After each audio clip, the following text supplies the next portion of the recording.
Alright, you're up. We'll see how obvious the mechanics of it are. Okay. I want to at least check that we can hear the audio temporarily. Mouse at all? No. Okay. Well, then I can... Yeah.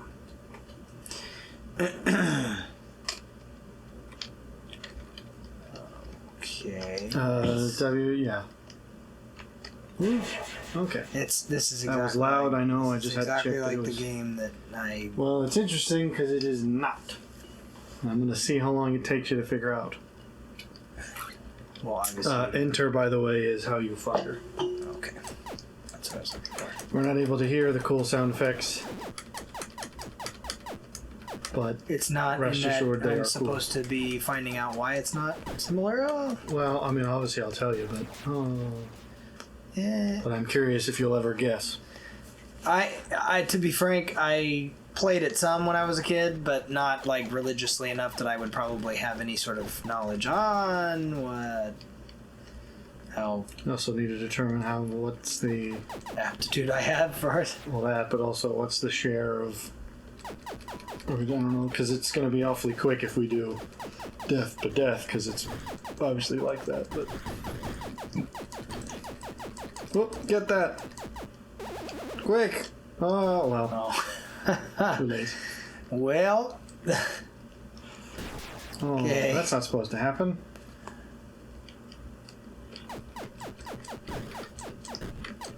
Okay, you can move out of the way of those things because you don't spin fast enough to avoid them.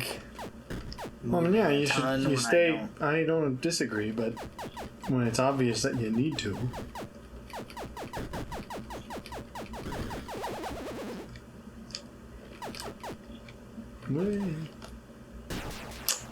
The problem is the moving, because if you that was the nature of the moving, it's obviously not. It's very similar in that regard. I will say it's not. This game is very familiar to me, at least in that it feels very similar. So I don't know that there's anything giving me like any immediate like, oh, that's not the same as the original. I'll say this: the physics of the asteroids is working better than it usually does. They sometimes act strangely. Okay, this is where sitting still is a... Okay. Well, I got pretty far, so... 31 points is far. Again, I say, I never played this religiously. I can assure you've never played this. Well, okay, I'm meaning asteroids.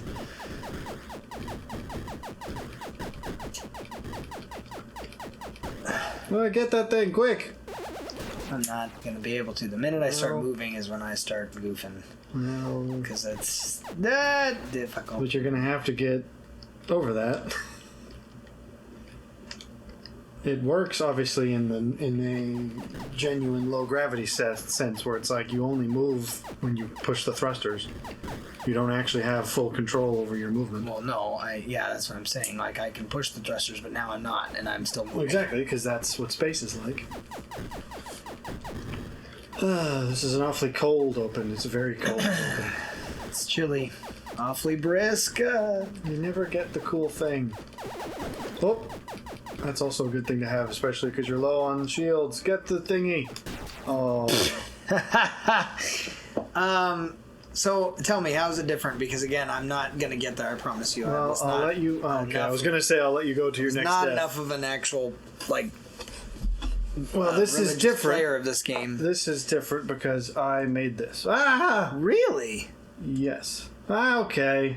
No one's seeing what I've goofed up. Oh, I forgot I did that. This was based on a game maker practice thing. Well, and I'm not used to the controls. I changed the controls at the last minute, so. But this was a practice tutorial I followed that was like, oh, how to basically, this is like the easy, this is why I wanted you to catch this. Ooh. That's one that you made that's not in the actual game? These are the small little additions I made. So, I probably need to there's several things I could change. That's part of the reason I wanted to do this is because it'll actually be some hard play testing. But I was like, alright, since I followed the basic tutorial and it was super simple, It's like, all right, what could I do? It feels that very increases genuine. the fun of it. I will say it definitely feels very genuine to the original. Because the way it's supposed to work, obviously, is you drift into one of those and you die. Oh, there's supposed to be a subroutine that prevents them from spawning that close to you. And that doesn't appear to be working right. But then these things, in the original tutorial, even the small ones would kill you. But I thought, well, let's make the small ones, they, like, I guess in a lore sense, they deactivate your shields because of the impact, and that's why you flash, which took a lot of effort to get right. And then I thought, okay, now we need a mechanic for getting your shields back, which is based just on the score points, so you have to get more score points. And then eventually, when you have enough, one of these will drop a shield thing, and they are... Whoa!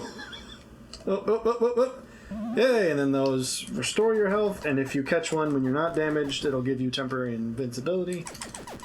And then I added the laser thing because I was like, the one thing that I really dislike is having to constantly press the shooting button because that gets very tiring after a while. Sure. I was like, is there a way I could do it as a constant, like it just holds down and shoots as long as you're holding it? Then I realized that's kind of unfair because it does essentially what you just did, where it's like you can wipe out the whole screen. So I thought, well, it should just be a pickup thing. And it only lasts for what, 10 seconds? Or 5? I think 10. Because it's fairly rare. It's a bit like we've gotten Mario, it several times. What? The what is it called? Invincibility in Mario, where you can just run through the other people thing. directly.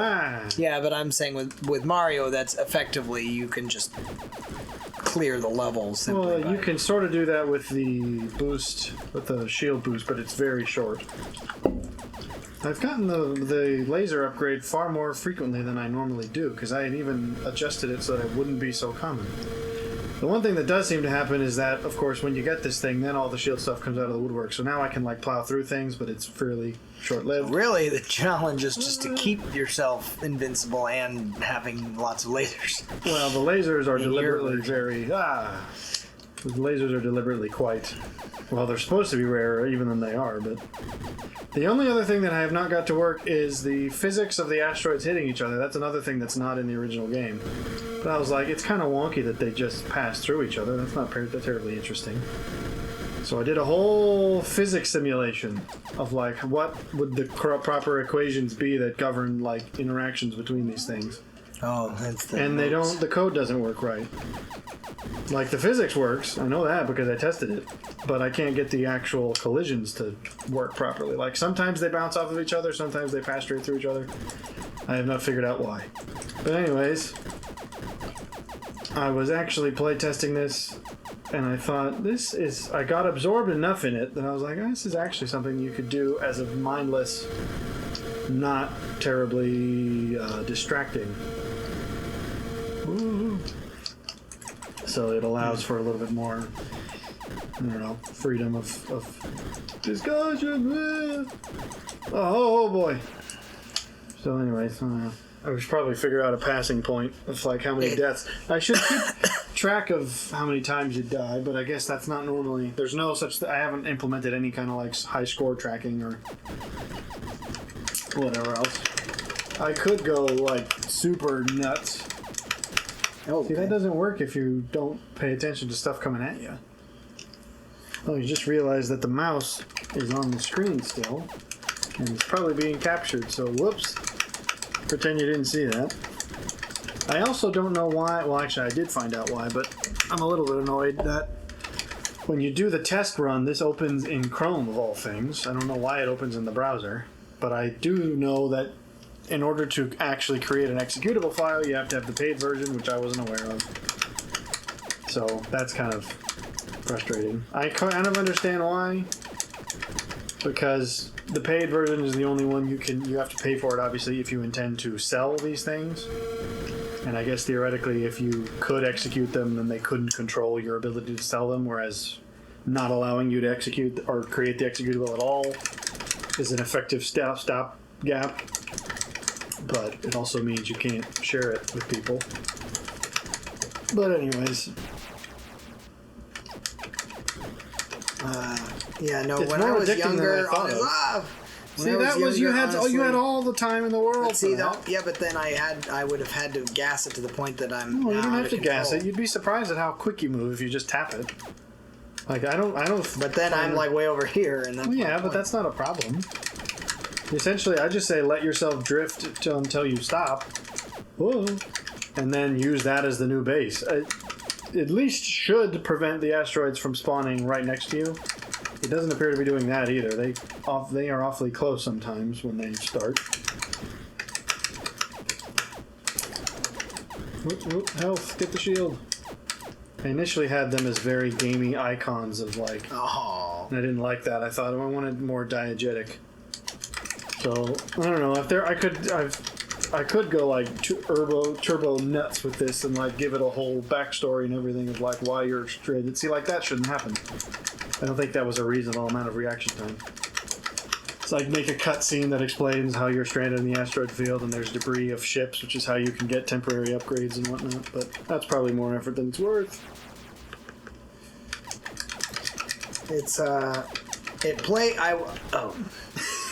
It does play very similar to the original in that when I started playing this when I was younger, it was probably, I was very young. What even was this on? 95, probably. Let me check, actually, I'm curious. I have no idea, but I know it was super early. It wouldn't have been 95. 95 was after Zelda. 95 was like Doom, I think, or close.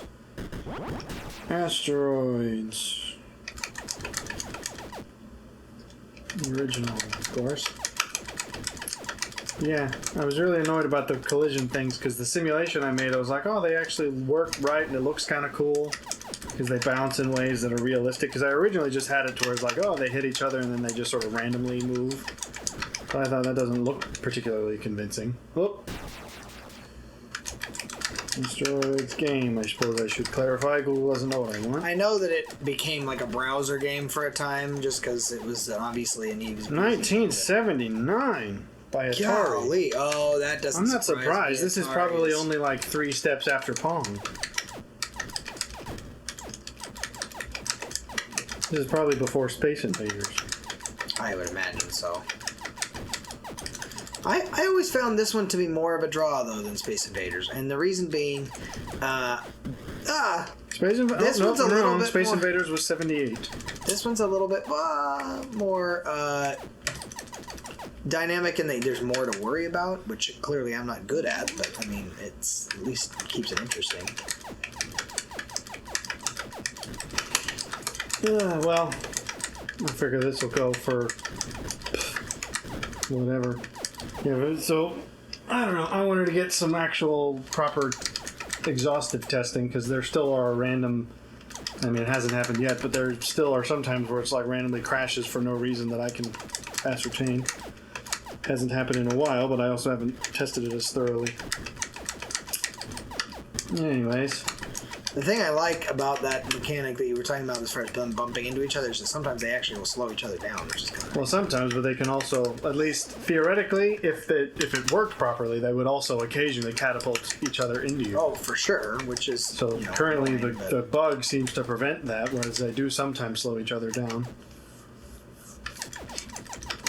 Anyway, this isn't going to lead to any particular topic. In fact, that was somewhat purpose. See, like that... I don't know why it does that. That spawned basically right on top of you. I've got a thing that's meant to prevent that, but I don't know why it doesn't work. Anyways. How's your week? Feels like this sucky, came after, join the club. I almost said get in the tub. Why would that? I don't know. What's funny about that is what I do when I have a bad week. Join the club and get in line, but I don't know where the T came from. Get in the tub. Get in the tub. Honor, dignity, pride, in the tub. I could use a bath. I don't know why. They're helpful. I think the problem is... Get the laser. Okay, that's the opposite of doing that. Notice how they flash, and I thought it was a fairly convincing way. Oh. That was... Here, I'll give that one was just sad. I could probably implement a death counter, but then that would also probably take 20 minutes of unexplained not knowing why it's working or not working. Hang on a second. pay no mind. You just need to get the timer up. You didn't. I did it again. I'm curious what. Okay, Like, I'm 'cause just making for me- everything worse now. I love taking baths if I've had a rough week, but only if they're like big enough that you have like a jetted tub. Like I can't do it when it's like the narrow, like I'm in a I don't like the cowboy tub when I'm like I could barely fit my knees in here. Well, see, I still, I'm not opposed. I agree that it's nicer, of course, but I mean, if I need one, I won't look a gift horse in the mouth. Well, I mean, as it were. at that point, just take a shower. No, because that doesn't accomplish that's having to. Oh, okay. I didn't see myself picking that up, but no, I did. This is technically a bit of a hack. I could probably figure out a way to make it like a straight laser that actually just points straight across the screen and doesn't deflect that way, because technically all I've done is cheated a little bit and used the same the same shooting mechanic. It just repeats way faster. So it's like you'll notice as they spread out, they actually it becomes just a bunch of small dots. It's almost more like a bullet hell thing. Right. But then I also think that if it was truly the way a laser is, in that it would just extend straight out to the edge of the screen perfectly straight, then it would be probably way overpowered. Because then it would not only break through any of the asteroids, it would actually break through successive asteroids. Yeah. And then that would be... I kind of like the fact that it curves, though, as you turn, because it makes sense to space. Again, it's a little bit more like, oh, boy. Part of the reason I felt it was only fair... Oh, see, like that almost catapulted into me. Part of the reason I felt like it was fair that the small ones don't kill you is because they propagate way more, and I probably could have altered the code so that they don't, but I kind of like the chaos of it. Yeah. It's like the more you destroy the big asteroids, the more of the little ones, but then it would be unfair if they killed you straight out. I mean, like the bigger ones becoming smaller ones is a thing. So is that what your meaning is? Yes, but the small ones still killed you instantly. In the original. The other thing that happens is you get a massive cramp though, is that it makes the game progressively harder. It's sad that we can't. Well, it does sort of. I have no real understanding of how I could implement it. I would essentially have to implement some kind of a timer that's like every minute you survive, the spawn rate increases, so that would like more of them happen every second. Oh. Yeah. But that's probably more. Again, this was merely a practice project. I don't know that I want to, devote crazy amounts of time to it. Sure. But my hand is cramping up. Part of the reason, originally the spacebar was the key that was... See, and that's what I'm familiar with. Well, and it makes far more sense, save for the fact that the spacebar on this keyboard is like 3 times the volume of any of the other keys. So we would not be able to record this. It would just be... So the functional utility, it's the whole form follows function Well, thing. plus I also found that if you're using your left hand for the WASD the way you normally would, you're also using it for the space. Yeah. Which meant that I found that my hand would cramp up very quickly because I'm constantly tensing all of my fingers at once. So I figured now if it's enter, you can use your other hand. I don't know. Random nonsense. Yeah. So which you just found this kind of like an online thing to get you familiarized with code, or what? No, this is Game Maker specifically. I mean, I have a very slim amount of coding knowledge from college. We're not hearing the... I was rather proud of the sound effects that I found, because there's a free... It's just you and a mic going... No, there's a free... That would be funny, actually. It's a very Homestar-esque. There's a very interesting 8-bit sound generating software, which is literally just... You can use it to generate random 8-bit sound effects, and then it has a editor thing so you can like adjust them. Huh. So essentially I just was like, oh, give me an 8-bit explosion sound, and then you can sort of tweak it. A lot of the, what I would, I don't know, I consider to be slightly more of the little touches that I added for the sake of, a bit more polish, are actually mostly in the sound department. Come on. Like the fact that I found that it was very annoying that originally all of the asteroid destruction sounds were just one explosion noise. Yeah. And it's like that got very tiring. So I was like, okay, I'll create a couple of them, and then there's a randomizer that selects them. But the laser sound effect I think is kind of cool because it's essentially just, unlike all the other sound effects which play once, the laser sound effect plays for as long as it's activated, so it creates this kind of chorus effect. It's like, whoa. It's like, that's exactly what I want the laser sound effect like, is this sort of... Like it's just opening almost like the black hole in space kind of effect. The THX thing is like, I'm getting a cramp already. Give me this. The nice thing about that is that so long as you actually catch it, you can basically just send yourself hurling. He was last seen hurling through space over there. This is interesting. If you would not have told me, I wouldn't have known. It plays very similar to the original. Oh, that's cool. The only thing that and the only reason I would say that people that may have been more familiar with the Atari version may have known. There are slightly, I mean, not that it's much, but the graphics are like the original Asteroid graphics were literally just a bunch of sharp angled lines. Right. So I do remember that. Slightly more texture. The other thing is, I don't know that all of the special No, the pickups didn't happen. No, yeah, all of those pickups and things like that, I wouldn't have known though because I again wasn't as familiar enough with the game to. Whoa, boy! Say. Give me that. You should do Minesweeper next time. Your own version of Minesweeper. I don't know. I mean, I'm not setting out to recreate old things. This was just the tutorial I found. When you get stuck, it's just what's his name from Saw.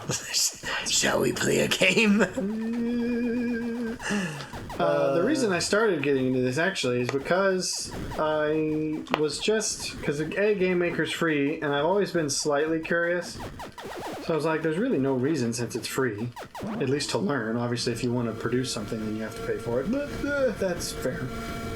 But I was curious because essentially I was just like, there's a couple concepts that I have that I'm not exactly sure would make for decent games, but there are at least things that I'm kind of curious about.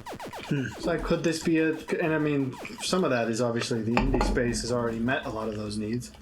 But I mean... No! What is it like?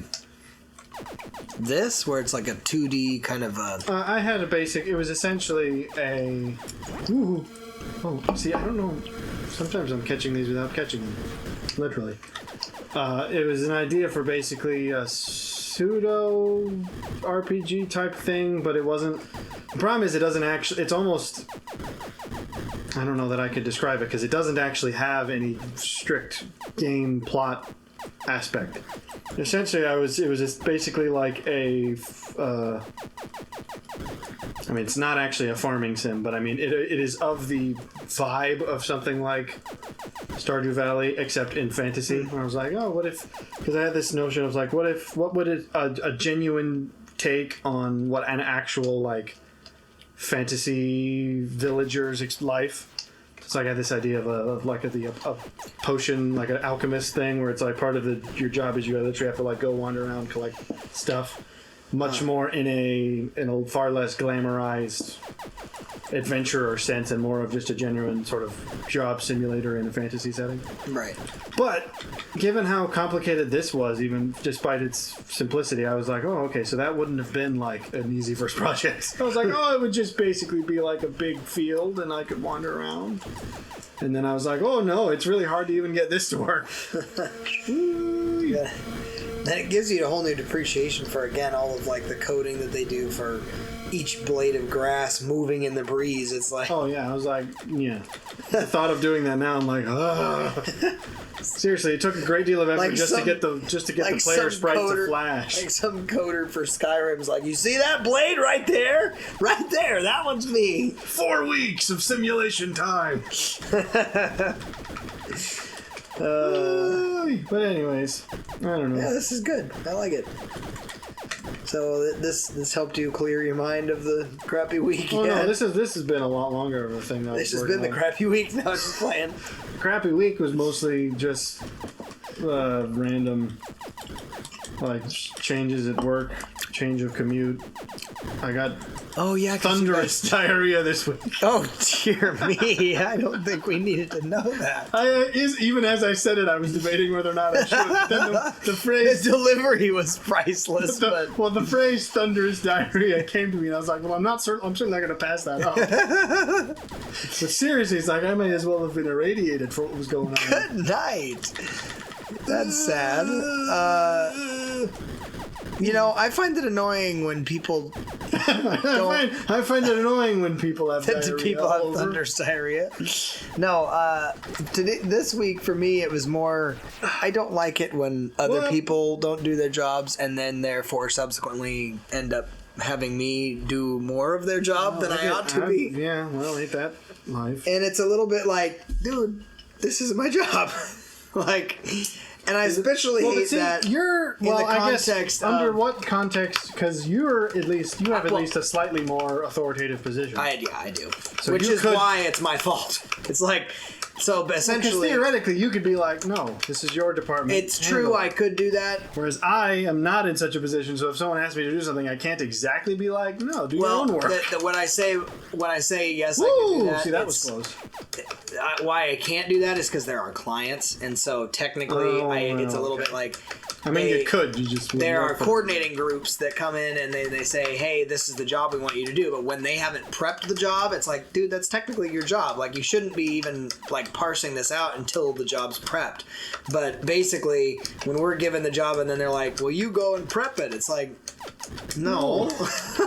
So the problem is one of our owners totally agrees with my perspective, and he often is like, no, we're going to tell them that they can go and stick it. And then the other owner is a little bit more like, no, let's bend over backwards and do whatever we can to make sure that they're happy. And I'm like, no, we shouldn't do that. Well, that 'Cause it's- depends on, of course, when you're the business owner, it's like customers are customers. What? That was You're fine. What are you no. I angry was trying about? to get the. Okay. Oh. I was trying to get the power up, and it just ate my face. face. I was gonna say. Yeah, never mind. I'm not going to ask. So yeah, and I don't know. I find that I'm much better off as a boss when I defend my people and just say no. What you're doing is dumb. See, I clearly have to fix whatever's going on there. I should also clearly fix the spawn rate for those. I don't know what they are in canon. I think of them as sort of like nuclear canisters. That's what the sprite is based off of. It's got a like nuclear symbol on it because I'm like, it's some form of shield energy. Is that a fact? I did not know. That was at least what I based it off of. I was like, because it isn't strictly damage. That's why you flash blue temporarily. It's like that's meant to represent like your shields deflected that, but now they're depleted. So you need some kind of an energy source to refuel them. You just looked at that Sometimes and you you're just can like, glance- well, this might as well happen. Sometimes you It's can. a good day to die. Sometimes you can glance them. Like when I used to play this game, I would do this, and sometimes you can literally get it where Well, your the angle of your triangle actually well, moves. I can it assure you like that. I can assure you that won't work here because the hitbox for the ship is a square still. Oh, that's maybe why. Because that. So in the original, you could literally get it where, especially on these smaller ones, where you could glance it like this. Okay, I'd like to point out that one was headed for center mass, Yes, so that one would never have. I was trying to give an example of what it would look like. But, anywho, yeah, so just, if you're out there and you're an employee, do your job. And if you're not an employee and you're It's a one of those- client, do your job. It's one of those questions of if you're doing well enough that you can afford to turn away customers, then like sure. Exactly, yeah. But if you're in a position where it's like we kind of need customers, then I can understand that more. Well, and the hard thing is being the boss is, yes, it's great, but it also requires that you answer for things that really aren't on you as well. Well, and but it's a see, little that's bit like, not unfair because then I It's would true. because that just means you need to exercise. The reason you have the authority is because you have that responsibility. right, and And it would that's be why unreasonable to hold you accountable for things you can't control. So instead, If anything, that would just mean you should probably exercise your control more. Well, and that certainly is true. I think the other part of it is I exercise that control in a different manner than I think most people would assume, because I tend to use that to, again, as I said, defend my end and my team rather than to defend your end. So I find the whole adage, crap rolls downhill, that's always been an obnoxious term to me, or sentiment, because I'm like, no, the buck can stop with you. Well, the plumbers agree. What does that mean? Okay. I thought you were actually making some sort of a useful comment about, I was making a point. About plumbing, joking. like some sort of a union, and plumbers are like, yeah, we agree, it shouldn't be that way. And then I realized that you were just actually making a dad joke. Whoa, that one was quick. No, I find it obnoxious because if you're a good boss, yes, there are certain things you actually need to pass on to your employees and say, hey, and say, oh, we got to fix this, or this was actually something we did very wrong and we need to make sure that doesn't happen again. That was like a reverse heat-seeking missile. It's like you were out of the way of it, and then you got back in the way of it. And so... Whoa! All right, so that's test number one. I think I figured out from this as playtesting is the spawning of the asteroids is still not quite as it ought to be. But at any rate,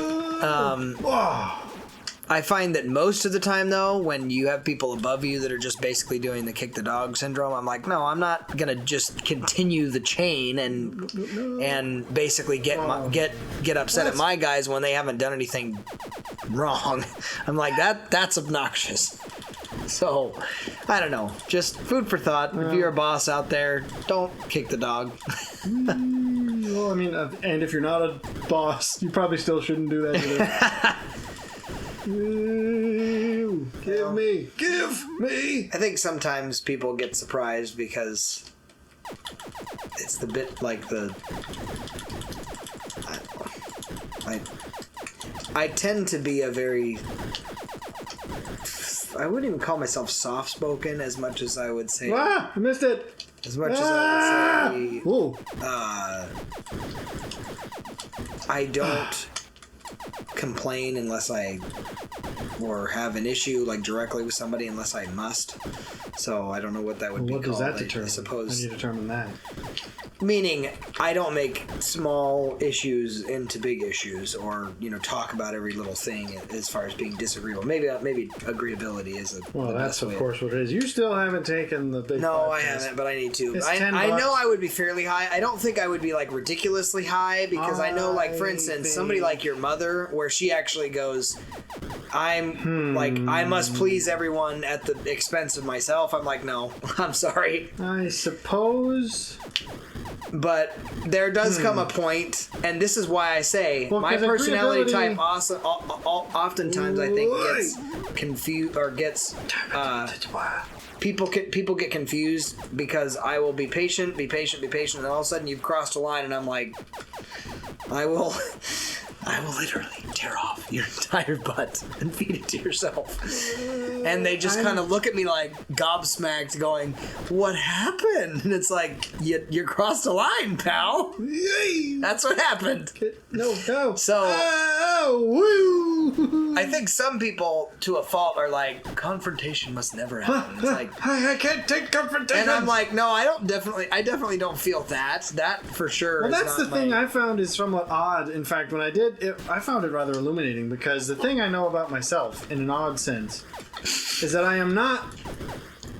Like, when I take these questionnaires and I see these questions, like, the answers are often very harsh, and yet I know that I've never actually responded that harshly in person. Right. Where it's like, I couldn't give a crap what people think. I'm like, that's genuinely true.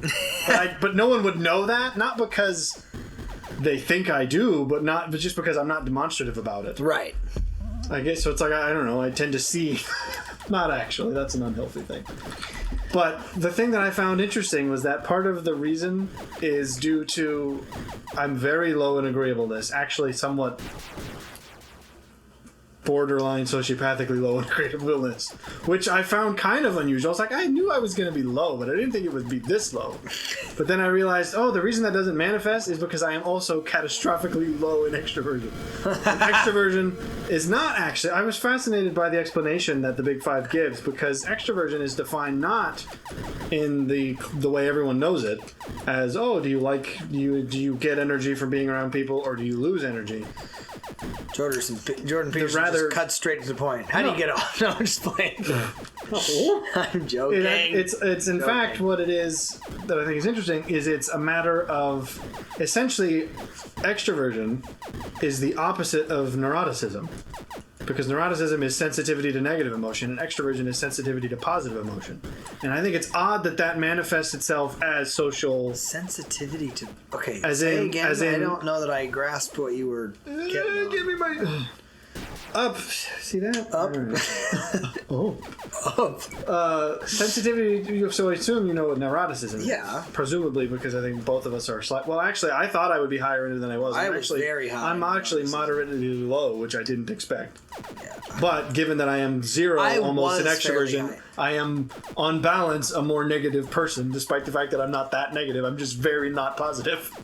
Well, I'll be darned. You could have. That's a terrible surprise. I would not have expected much. I think that my situation was far more severe when I was in college. Well, and it's not an inherently unhealthy No, thing. It's true, but I'm talking like I was neurotic, like. Well, but see, it also isn't. There was a Jordan Peterson there was says a percentage that, or like an actual scale, and it was like there is no one more neurotic than you. The word neurotic, even Jordan Peterson admits, is like it's probably not a fair word. It should have been a different choice of word. Because that has Such a far more loaded. He usually refers to. He usually just calls it sensitivity to negative emotion. That's a bit of a mouthful, but it's far less loaded than neuroticism. But essentially, extroversion is the opposite, where it's like how easily. I mean, I guess it has something to do with your endorphin system, where it's like how are you easily motivated by external rewards? Yeah. As opposed to being, affected by external negatives. And so it's like odd to me that Pavlovian thing. Well, basically, it's like if a negative thing happens to you and you have high neuroticism, when you have higher neuroticism, it takes less of a negative thing to make you feel a negative impact. Right. Where it's like it might be a minor thing, but you feel it strongly because you feel all negative things more strongly. Right. Whereas if you're low in neuroticism, it could be a pretty big negative thing, and you'd still sort of just take it in stride. Right. Whereas if you're highly extroverted, then small positive feedback goes a really long way, which sort of does make sense as to how that translates to a social aptitude. Sure. Well, I guess not aptitude because it doesn't determine social skills. But it makes sense that you'd say, okay, positive. Therefore, small positive feedback from even strangers is rewarding enough that it's positive and gives a sort of reward. Therefore, you seek it out. Thus, you're comfortable around people because people tend to be fairly free with those rewards. Interestingly enough, though, and I think that hits on an issue that I've always struggled with, which is that people can have a high degree of social aptitude, both with just emotional intelligence in that, which I know Jordan Peterson, he doesn't like that particular term. That's just agreeableness. Right, but that's why I think you might test higher than you think, because I don't think it's the same as empathy. No. In the like, I care more about you than me. Yeah. I think that's a typecast. I think it just means your ability to sense and connect with. Maybe I'm wrong, because obviously but I think I was so low in it that it was like, we're not going to summarize agreeableness because you have none. Seriously, it said first percentile. Which means in a room of 100 people. Just the way you put that. We're not even summarizing it for you. You just have none. Well, genuinely, I was expecting like, okay. It don't matter. You're in the back. I thought like, all right, it'll probably be, maybe sub 25. Like I'll be the bottom quarter. And it was like, nope, you and one other guy are the worst. I think that what I'm getting at is that even people that are more motivated by a negative emotion, such as myself. It's not and motivated. Well, Exactly. I'm just saying, like, more affected. Negatively motivated, I suppose. That you can learn on a logistics level. You can learn to interact with people on more of a neuroticism doesn't functional I level? imagine you could be high in extroversion and neuroticism. You'd Yes, be sensitive. but you might have some form of manic depression at that point, because that's you'd be actually like, probably very true. you'd be highly motivated by any small praise, but then also highly hurt by any small criticism. I think that I believe, though, that social skills They can always be learned. yes, but I think it's difficult, because I'm not saying that social skills don't matter at all in that they That was way too close to spawn. in that they are purely innate and therefore they shouldn't really be. But it's a bit like, you can always learn a cares? skill you don't have, but a skill you don't need to learn is an innate thing. That's what your personality effectively is. It's like you're pre-baked with certain things that you're just naturally correct. like. And I would That say doesn't mean you couldn't also I would say learn. certain social skills But it are means it necessary, will take work.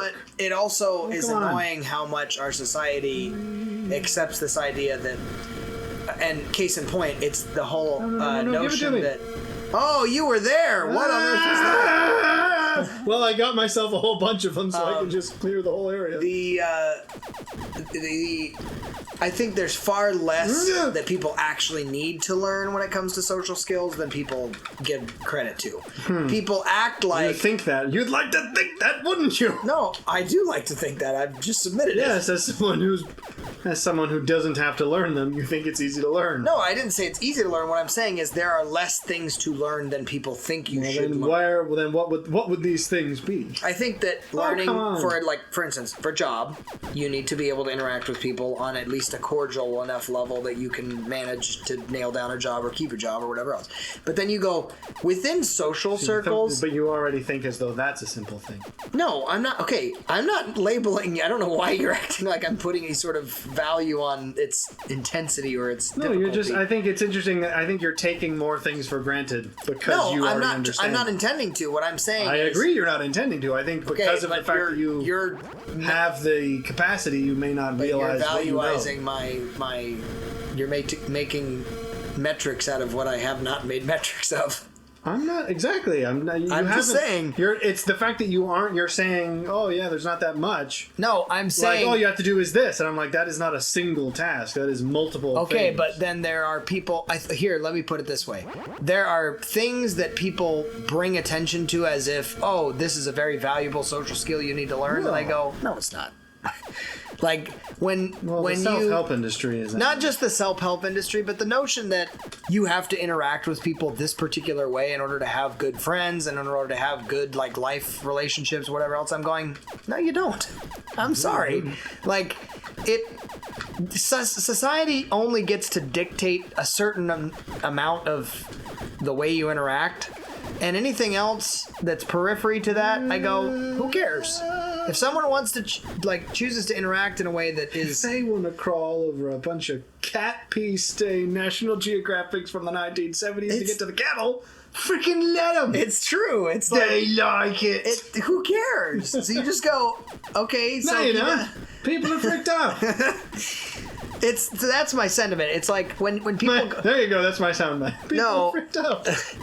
When you draw attention to it in the sense that, oh, this particular person isn't like everybody else in our social group, therefore he's got to learn social skills. It's like, no, he doesn't. Just stop and leave him alone. If you don't like him, don't interact with him. And if you don't like me, then leave me alone. So, yeah, food for thought. I'm just saying, most things that people want to try to give social order to need to actually not be so. I don't know how we got into that, because I was talking about how extroversion and neuroticism aren't. Well, and it just, I guess I got a bit onto my expounding plank a bit, just because I get annoyed. Because I get off on it. Yeah, that's true too. But no, This I is an find overpowered maneuver. Oh, I find it annoying when when people act like, if you don't interact like me, you must need help. And it's like, well, those would be very unreflective people. That's. But anyways, yeah, you should all be glad I'm not an extrovert, because then I would probably be a psychopath. That's so psycho. I'm not sure what the difference would be in this particular how they break down, but it's a sociopath. It's a. Well, there's also, what else is it? It's also is essentially the big five formula is it's like being high in extroversion, which means you're motivated by external gain, low in agreeableness, which means you don't care for others, and I think it was low neuroticism, where it's like you're not affected by guilt, essentially.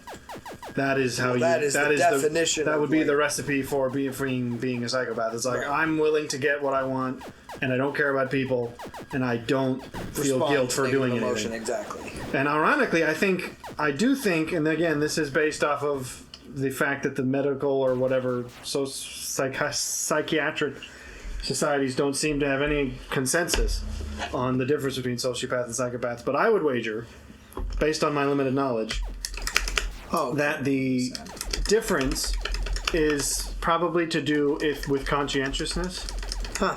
Because if you are highly motivated by external gain, don't have a regard for people, and don't feel guilt, again, every time I look it up, I find a different person saying the opposite of what I heard last time. But either psychopaths are calculated and deliberate, I think that's the accurate one, and sociopaths tend to be more impulsive, or it could be the opposite way around. It always flips. But essentially that would come down to conscientiousness, where the sociopath wants what they want, doesn't care about people, doesn't feel guilt, and is also not terribly well organized, so they just do heinous things based on a... Yeah, I don't know what to do with it. They just do sort of terrible things because they don't view them as terrible and because they wanted something momentary, whereas a psychopath, if that's the more conscientious one, is actually more deliberate about what they want and how to get it and how to maximize the getting of it, as opposed to just being an impulsive thing. So anyways, be thankful that I'm not an extrovert, because it's otherwise supposed to be a lesson, and we're all thankful for you today, because no, I'm just saying, people, don't go telling me you should come out of your shell more. Have you ever heard me tell you that? Not you. That's what I'm saying. No one who is actually it's those types of people that I'm like, no, just shut up. Well, yes, but I'm saying to those people, I would say, you don't know what I would be if I came out of my shell. Exactly. Maybe they're... No, go back into your shell. Maybe quickly. I'm in this shell for your protection. I don't think... I probably Sometimes very, very dark gray. As much as I am low in neuroticism, I'm still probably too high to also be sociopathic. Like, I am moderate. I'm lower than average, but not in the like, crazy low. But anyways. Big five, I guess. This all started because I told you to take it. And I thought... Yeah, I don't know what your agreeableness would be, because I don't know exactly how much of it I would say in the same way that and how much of it is... Well, that is a good question, but in the same way that my neuroticism changed from college to now, I would argue it's going to be significantly less than That's the one thing I've never heard Jordan Peterson talk about is... adjusting. Natural correlation. No, he's talked about that, but the natural correlation between them... Between the five categories, because one would think that certain categories would go together, but the fact that they are separate categories which can be tested for separately implies that they might not. Although I suppose it might be a statistic-based thing where it's like, chances are if you are high in this, you will also be high in this, but it's not a guarantee. Like, I don't know that it's the case that neuroticism and extroversion are inversely proportionate, like the more neurotic you are, the less extroverted. That does tend to happen, like shy people tend to have social anxiety because the neuroticism is what causes the social anxiety and the lack of extroversion is what causes the... Well, and I would imagine because as a kid you are given the feedback essentially that you're not normal within yeah, possibly. You know what I mean? But then I imagine they're also, as we established, I imagine someone who is sort of a manic depressive would probably test high in both, which would explain the swings, is that they small... Can't quite decide what Yeah, they small negatives affect them greatly and small positives affect them greatly, which is why they can switch on seemingly a dime. You're a man who doesn't want to switch your personality on a dime. So you anyways... should probably do some introspective time. I don't know why you felt the need to stretch that way, but it's out there now. It's out there now. Anyway. Anyways, you should take it because it would be interesting. I will take it. I would like to take it. I like how you backtrack even as you say it. I will. I mean, I'd like to. No, I won't take obviously it. It's not something I can do right this second, but... Well, you could, actually. That's next stream. Next weekend, everybody. Unfortunately, Crowdfund us for $10. Yeah. And we'll take it live. It actually takes a fair while, so that might be too long for a video, but... I mean, if that happened... Especially if we discuss... But right now, especially if we have discussed a it. car that's brand new that doesn't work. Oh, that's so fun. I have to deal with that first. I don't... but 1985 is my cutoff date for cars now, because then if it doesn't work, I know I can fix it. Oh, you would give both me flashing. your... Give me! But what I was going to say was, as far as the agreeableness, I think that has also changed recently for me because I found myself getting... There's a Japanese... a book by a Japanese author, and I can't remember the name. But The book or the author? The author. But the... essentially, it's about being okay with having people dislike you. And I found that that's actually something It's recently... called Meditations by Marcus Aurelius. Yeah. No, I find that recently that's been more my... Where in the past But see, I've I don't know gone, that I've got to adjust. I'm not sure that agreeableness necessitates that you actually alter your behavior. I think... No, but I'm just saying... I don't know I to what actually degree it... am less and less concerned with what other people's opinions on me are. I'm just like, who cares? But see, I'm not sure that that's a part of agreeableness. I mean, it may be a part. The thing I know is that I would say you have you have a higher intrinsic empathy than... Well, that's certainly true. And so the question is, despite that you may not necessarily act on it, does the ready interpretation still mean that you would score higher than you might think? And that's what I don't actually know. Because I don't know. I could probably... I mean, it's on the computer, so I'd have to pull it up in the background, which I'm not going to do. But I could pull up the breakdown that the thing gave me. It's like, because agreeableness breaks down into two separate... All of the big five have like two core components that they break down into. And I forget what agreeablenesses are because I didn't have any in either. I think one of them was politeness and the other one was something else. Where it's like... And of all things, like, despite scoring incredibly low overall, I scored higher naturally in politeness than in whatever the other thing was. Because politeness is more of a standard thing, where it's like, just because I don't like you doesn't mean I need to say it, because I at least acknowledge the social rules of conversation. Mm-hmm. Where it's like, some people who are super low in everything might be like, you're full of it, and I'm going to tell you. And I find... I mean, this is one of the reasons I found it interesting, because it's like, characters like... We talked before about House, is a character who I absolutely think like, but don't act like. Yeah. And there's a part, I think part of the reason I like the show is because it's like, oh, if only I could get away with saying the things that I think. Like some sort of fantasy in which you could have a job that's so secure that you could just tell people. One of my favorite episodes is when he basically describes having been in medical school. They did a broad training in India, where one of the people at this sort of hospital that they were training at was, as they're giving the tour, they think that he's just a janitor because he's mopping up the floor, and then okay, I thought I got the shield first, but it might have gone away.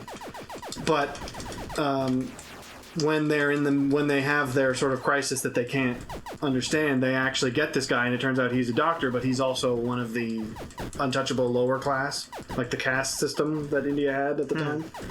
So they don't let him practice, but they keep him around because they know he knows more than any of them ever could. And House describes basically going like, that's when I realized, like, to have so much competence that even your rough edges, people have to just get over them. Right. Like, that level of competence is certainly something that I'm like, I wish I could have that. Well, Be like, particularly as much as you don't to like a- me, you know you need me. Yeah, particularly to a man, I think that's a Ah! what is it called? What am I? That's probably not being captured, but the Windows pop-up just happened. That's a You can only see a third of the screen. enticing thought, I think, because it's a bit like, I wouldn't say no responsibility, but it's a bit like, because I know what I'm doing Am I dead? in a Okay. particular Ooh. field or given thing, I don't have to deal with the. It's I don't again have coming back to that I social. don't have to put kind on a of- front. Yeah, it's like, no, I don't need to deal with you socially. I'm just going to tell you that this is Because what- most of us are not so competent that we can get away with it. right. Because, for the most part, there's usually someone could go to that won't be such a difficult person to deal Right. with. But if there is no one else that they can go to, then you just go, well, suck it up. I'm the only one who can do what you need. Exactly. Anyways. Well, Well, we got on the give big us fun. $10 and we'll take that live on next week. That'll be fun. Oh, okay. Yeah, no, I'll get it done soon, but I do know that Yay! my personality has become cold of late. Well, see, sure, but I don't know that that's. I don't know. I mean, I'm not sure what the literature says about. Can you actually change your test results, or can you simply It's not- grow in your sort of adaptability? Well, It's and that's like, the question. you may always redound to your base personality, but you can always. only because I and I'm mean, in not the sense of suggesting- your first, my first response for like sure. it will always the root of least resistance will always be your natural tendency. I think but initially, you can, of course, but in the same way that you can change like a current or like a groove in a piece of wood, I mean, I think you can. well, yeah, but not adjust. without doing it. Not without. Not without doing it intentionally, but I think. But even then, it would always be easier to go with the grain than against it. Until the pattern is made. No, because you can't change the grain of wood. Like the grain of don't wood, know you that- can overcome it, and you can do something in spite of it. But you're putting it in a framework that I wouldn't put it in. I would I say am, the as I said, habits and I am much more personalities- deterministic than I used to. So you're be. more of a nature person, more than a nurture. Not necessarily. No, because I believe That's- ultimately, by I think what definition, it, that's what that is. no, because I think what it comes down to is, I don't know how accurate this is in the Freudian sense, but it is a sort of quasi revelation that I had as I was thinking about it, that you could break down essentially what the id, ego, superego trio. Essentially, I would say, and because again, this is sort of my more deterministic outlook, is that I think probably your ego, or no, rather your id, is something you don't have any control over at all. Because it is the primal, basic, it's what you're born with, it's what you're stuck with. Sure. The ego is the conscious and rational mind that essentially its whole purpose is getting the ego or getting the id and the superego in line. Sure. Which is that you have the superego concept of like, this is the goal and the ambition of who I would like to be. Right. The id is who you are, and the ego is sort of the bridge that connects them. And because the ego, I think you do have full control over that. That would come from a Stoic concept. It's like, you have full control over your mind, but I don't know that you have full control over your subconscious.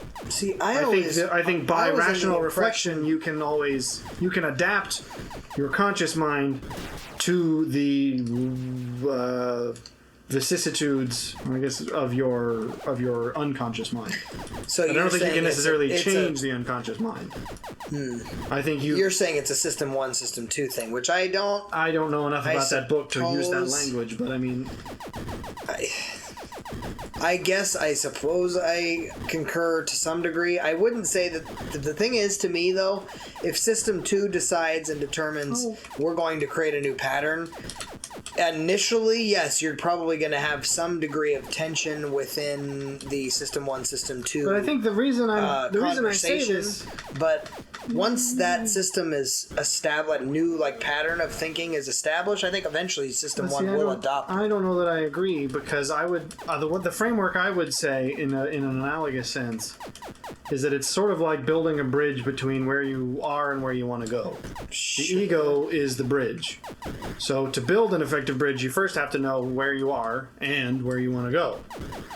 So the more you, and that's of course kind of a shadow work, self-reflection kind of concept, that once you know where you are, then you can build the bridge, and so the ego or the id doesn't have to change for you to still be able to translate between id and superego. I understood though. It's like once you've got the translator, it doesn't even matter that it's different.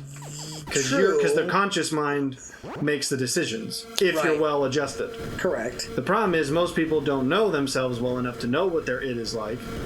So they view themselves as like, oh, I'm just all over the place, and I don't know what's up with me. And it's like, then you're going to view it as like, oh, your ego has given up in that sense. You're allowing the id to drive. So I think when your ego is driving, that's essentially saying, I guess what I'm getting at effectively is, from the limited understanding I have of the book's terminology, the book you keep referencing, whatever your system book is about. Yeah. I would posit that perhaps to be truly reflective and to know yourself fully would essentially mean that you are always in system 2 and that you never allow yourself out of which that book would argue is impossible. Well, and I would argue it's also impossible to be that conscious of yourself. That's essentially what they say, is it literally would require so much mental effort. But you would die before you even. I don't know if that seems a bit dramatic, but what they're getting at is if you literally try to live your entire life that way, it will either switch or your brain will literally give up. It's like, no, I sure, can't. And I'm not suggesting that it is possible. Merely that the more mastery you have, the less your id gets to determine. That's certainly and at true. Which point it doesn't matter that you can't change it, because you can always. It never has the control. See, I don't disagree with that sentiment. I think it's more that the way that you're framing id, ego, and superego is slightly. They may not be. Clarified. I don't know enough about Freud's determinations. Because to my understanding, it's superego is your ideal version of who you ought to or should be. Or would like to. Your ego is who you think you are, but probably actually aren't, and your id is who you actually are. Well, is that not basically what I said? Yeah, but you almost gave ego like the ability ego is consciousness, in my opinion. Because the thing but your ego isn't accurate. I suppose I'll say it that way. Not if you're not self-reflective. Because if your ego is, I would say the ego doesn't, strictly speaking, exist without. I would say the ego, as by definition, is merely the bridge between the id and the superego. And if you therefore to say that your ego is inaccurate, it can only be inaccurate if your id and superego are inaccurate. Because if you I think your id is the only thing that is true. Does that make sense? Because the id is also things that you. Not to say that you don't have any control over your id. What I'm saying is, your superego is a metric that you're saying. To say that your ego isn't true, I think is it's again only if you are an unbalanced person with your conception of self being wrong. I disagree. I think because it's yourself, it's never going to be 100% accurate, because you're not going to be able to see yourself 100% accurately. But I think you can get within a workable range so that you can live life. It's a bit it's a bit of a Humean, like, yes, you don't know that the sun's going to rise tomorrow. You can't prove it. But you can reach a level of certainty that allows you to operate off of the assumption. I don't know that I would give that much credence to my own self-perception. I don't. Perhaps I would. That's fine. I'm just saying I have far more skepticism. I think yours is a far more cynical view than. Oh, certainly, 100% it is. Well, that's odd, because I think I would probably describe myself as more cynical in at least the colloquial sense of the word. I'm more cynical of myself.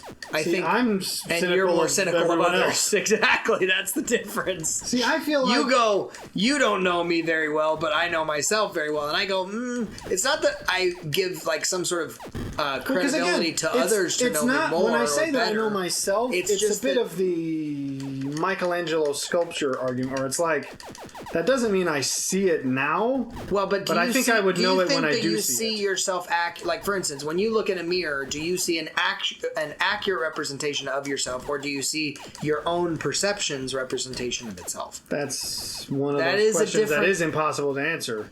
Which is why I have to say I have found that I have enough of an accurate sense of self that it has never led me astray.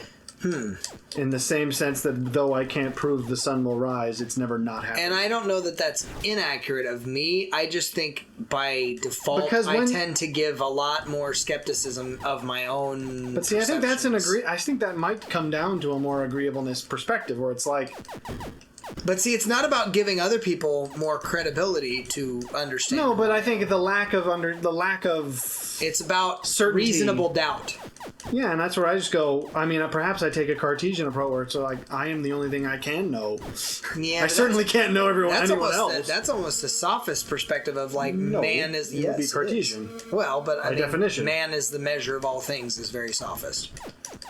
That is a sophist principle. I think that is I mean, that's kind of a sure, but I also think that that's kind of like, does he really get to take credit for that? Why? Well, because that's a very... No, they were very humanist. That's a fairly base level. It's like... Well, okay, so is know thyself, but I mean... Well, exactly, but I think that's why saying, oh, know thyself is from this specific philosophy. I'm like, no, it's pretty much any philosophy gets you there. Sure. Whether or not it uses the language... I think the focus and emphasis is all I'm saying, because you can certainly just call it humanist. What I would say, ultimately, is that... This is my perspective, is... I go back to the concept of the sculpture of like, yeah, sorry. Do I know what it looks like already? No, but I know that as it uncovers itself, I will recognize it because I never haven't. Like if I come across a situation which throws me, and I go, "Whoa, I didn't know this about myself." I don't go. I guess what I say, the best way to put it in succinct terms would be to say that I can't prove this, but I don't think I project. Or at least to the degree that I can know that, I don't think I do. Because if I come across something that is me that I didn't know. If someone shows you that you are projecting, though, and truly demonstrates. I'm not talking about like they just have a perspective. If someone can show me that I'm projecting, I think I am usually pretty quick to be like, oh. True, okay. but that means that your previous perception was incorrect. Sure, but that's what I mean when I say this with the sculpture analogy, where it's like, do I know the fullness of myself now? No, but am I confident in the fact that when it shows itself, I will recognize it? Yes, which means if in effect, it's again effective. It's a way of saying yes, I do know it, but I don't fully know it. I always had a problem. But I never will mistake it for something else. I'm not a fan of non-static things. This is why Proteus, man. Okay, I'm gonna have to say it because you never actually responded, and I was editing the video in which we discussed this week. But I clearly, me and Young were on the same page at some point. Because his analysis of Proteus is that Proteus is the Greek god that represents the subconscious, and I was like. No wonder I kept redounding to it. I was like, I know that the myth doesn't say it, but I keep feeling like Proteus gets at the thing. And then I was like, all right, well, what do other people say? It was like, oh yeah, Jung said this. And I was like, aha! I knew it! But you would say you literally are representative of just subconsciousness. So when I was saying what I would want to be was the mythological character who was like the god of reflection, where it's like, I show you your subconscious self. That's essentially what Jung argued Proteus was, because to gain his knowledge, you must first grasp his formlessness. Like in all of the stories in which people try to get answers from him, they first have to capture him, and because he's a shapeshifter, that's a very difficult thing to do because he constantly escapes capture. In the same sense that your subconscious constantly evades being observed, but it can be, with great effort, observed, and from it you can gain all wisdom. I would certainly not say you can gain all wisdom. The myths Some would say, wisdom about yourself. But see, this is where I again also go down to the sort of Taoist net of diamonds, where it's like to know one diamond fully is to know them all. That's of course such a deep level of analysis that it's near impossible to obtain, but I don't know that I would go so far as to say truly impossible. This is odd that I am more outwardly cynical but inwardly hopeful, I guess, and you're more outwardly hopeful and inwardly cynical. I pretend to be hopeful. I don't trust myself at all, whereas I'm like, because if you can't... To say that, oh, you can't know yourself, I'm like, well, that's... I'm not saying you can't know yourself. That's not what I said. Well, I'm saying what you said again. I think that... Like a full knowledge of the self is unknowable? In the same sense... Your sense of self... Maybe I should clarify what I mean by self. Well, perhaps. You're always going to know yourself as far as like your internal thoughts. Well, I don't agree with that. I think there are many people who don't. This is why the autophobia thing we coined the term for. I think in that sense, yes, I think you can know yourself nearly fully, or like you said, on a working level. It's like it's close enough for government work. But that's closer than that, I'd say. Yeah, but in the sense of what you believe you are to others, maybe that's no, but how can you know what you are to others? That's stupid. That to me is what again. That's where the Stoic principle comes from. I go, I have no control over your that's what ego is, though. Ego is what you think. No, ego is not what other people see in you, because that's what you're saying. No. I'm not saying what other people see in you. I'm saying what you believe other people think about. I don't think that's the correct conception of ego. Because why on earth would I need to? Why would I need a conception of what other people think of me? Well, you do have one, whether or not you want one. You have an idea of what other people think of you. Not really. Yeah. No. You do, I assure you. Well, tell me where it is. I'm saying you... Because, I don't... When you place yourself in culture and in society, you go, okay, where do I fit? How do I... it's the hierarchy of... I would disagree with all this, because on a Stoic level, I go... What can I... The only things I can control are my own thoughts. So I'm not saying you... What other people think of me is their own matters. Sure, but... And I might be able to guess, but again, the degree to which I can guess what other people think of me is going to be highly dependent on how much I know them. Like, if a survey were to ask, how would your friends describe you, I could probably say, well, okay, I know you and I know the rest of my family's perceptions and personality well enough that I could guess what they would say about me. And it's like that old, what was that, the old game show from the 70s, which was like the Newlywed Game, where it's like, how well do you know each other's thoughts about each other? It's like, how well do I think my friends know me? But the only metric for that is not how well I know myself, but how well I know my friends. Yes, I don't think your ego, though, is something that you can have in a vacuum.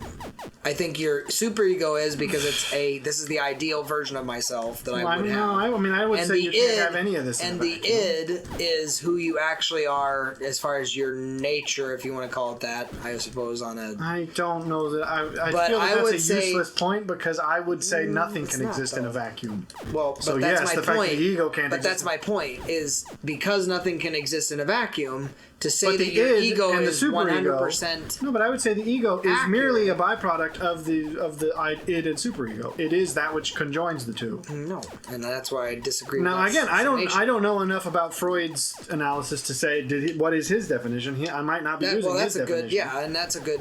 And if I'm not, question, then I'm slightly altering the definition for the sake of the exposition I'm going on. Right. Because ultimately... I don't disagree with your exposition. What I'm saying is Because the Jungian sense, but whether or not Freud agrees, I think Jung would not disagree fully with my perception of ego. Maybe not. Because, I mean, the shadow and the id are essentially just two words for the same thing. And Yeah. probably. I think the problem with Freudian terms is that, like, Freud probably baked in a whole bunch of weird sexual stuff with the id. Where it's like, yeah, the id's where you want to sleep with your mother. And I was like, well, okay. That's probably more loaded than it needs to be, whereas I think the shadow is, I think, perhaps broad and vague enough. But I think both men were describing the same thing. And I think, personally, I think Jung probably got closer to it. But I do think that ultimately they could effectively be used as two words for the same thing. Because I also think there's validity in a Zen concept of the ego is at most balanced when it disappears from the equation. And the way it disappears from the equation is if it exists as the link between the id and the superego, then you must first align the id and superego, which essentially was what it means to be a balanced person. Yes. So thus, the ego disappears when it no longer is necessary. The function in which you say, "This is who I am right now" versus who I want to be in the future.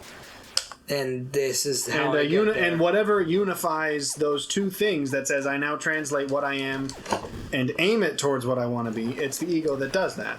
Yes. And so once you are aimed, that part I agree with. Sort of, so its function is served. Based on that function of ego, I would say I agree with that assertion, but I'm saying I don't know that that's actually the I don't know the literature well truest enough, definition of what ego is supposed to be. I certainly think it's probably a definition good enough to give advice. Sure, it would work that's within the Eastern philosophical perspective. Well, I think it works within both. I think yes. I think there's a lot of unity in this particular in East and West on this particular kind of. The thing the only thing that gives me pause and again some skepticism on it is to say my perspectives are only ever as good as the sentiment that I am the one that has them, right? So I'm the one that has the perspective. Yeah, but see, this is precisely. But there's no way that I can actually give. Yes, it is. Where it's like there is absolutely no way. It's a 100% solipsistic. And yet, yes, the fact that it works, the fact that the sun rises or has always risen is not correlative to the fact that it always will, but it gives you a strong enough sense that living in doubt of the fact is essentially needless suffering. Yeah, that's true. It's like, can you know it? No, but certainly can you bank on it? Yeah. It's probably the most bankable thing that exists, despite the fact that it may not be like 100% provable. And I think so that's... But that qualification to me is important only because I'm a bit of an absolutist in my.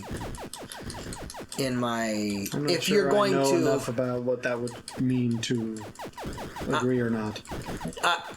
When I determine this is an actual truth and I actually bolt it to whatever. Well, external truths are not the same. I would say that external truths, just because I know myself doesn't mean I know external truth. That's what I guess I'm getting at. Well, it's I never like said that. You can't. Yes, I mean, you I know guess I did say yourself. I said in the Protean concept that you can gain all wisdom.